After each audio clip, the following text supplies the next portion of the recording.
Internettet og samfundets moralske fordærv har skabt en afskyelig flodbølge af bizarre seksuelle eskapader, som man ikke kan undgå at støde på, hvis man leder længe nok, eller kender de rigtige butikker.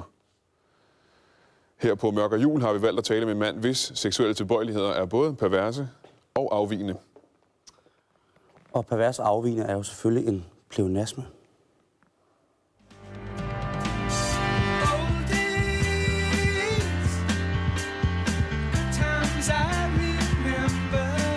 Til daglig er Søren Gemse en ganske almindelig mand. Med et ganske almindeligt job. Fra 7 til 16 står han bag disken i den lokale kiosk, hvor han hovedsageligt sælger basserne. Jeg kan godt bede om basserne. Ja, basserne, værsgo. Basserne, yes.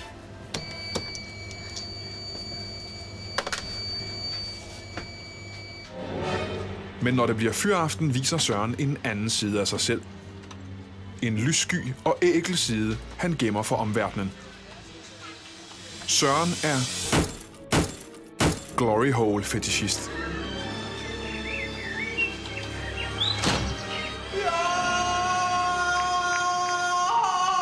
Hvad er glory holing egentlig? Det er noget med, hvor man putter pikken ind igennem et hul, uden at vide, hvad der er på den anden side. Det kan være en mand, det kan være en kvinde, det kan være en smadret flaske. Det kan være noget helt fjerde. Og hvordan startede den her interesse for dig? Jamen, jeg var på vej til Prag på en bustur, hvor vi holder ind lige efter Dresden på en resteplads, og jeg havde en grim rejsemave på det tidspunkt, så jeg skulle hurtigt ud med noget.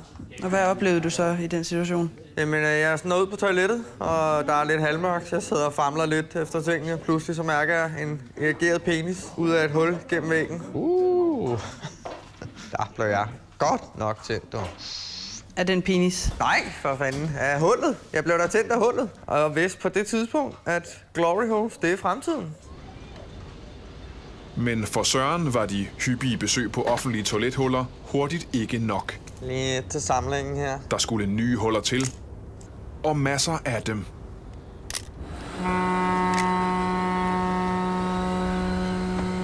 Der kan man fandme godt op.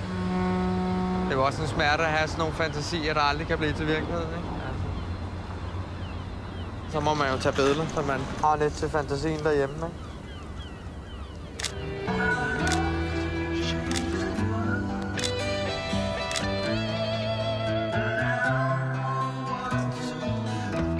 Men altså lige pludselig, så var det jo alle huller, der blev spændende, ikke? Gerne så farligt som overhovedet muligt.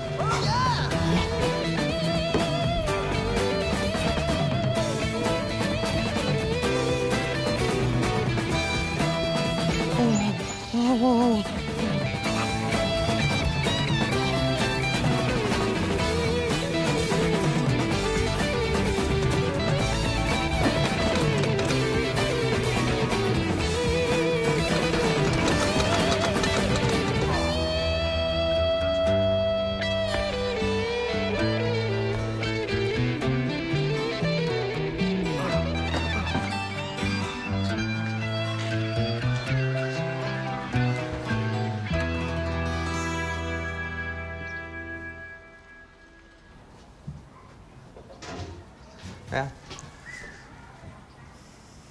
Den er så lidt større end de andre. Det ligner sådan en slags fuglekasse. Ja. Hvorfor er den så stor?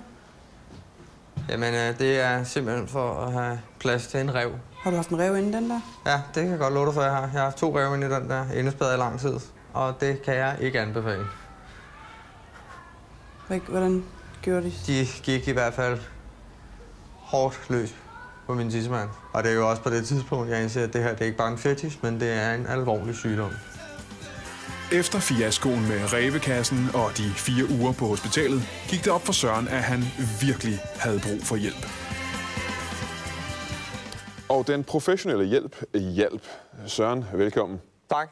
Selvom fetishisme jo ikke er klassificeret som en egentlig sygdom, så føler du dig alligevel på en eller anden måde kureret. Ja, altså den trang er fuldstændig væk, og det er en kæmpe befrielse. Det er godt. Og nu hvor du er kureret, så har du en advarsel, du gerne vil give til Danmarks unge mennesker om Søren. Er det en lampesætning, den er?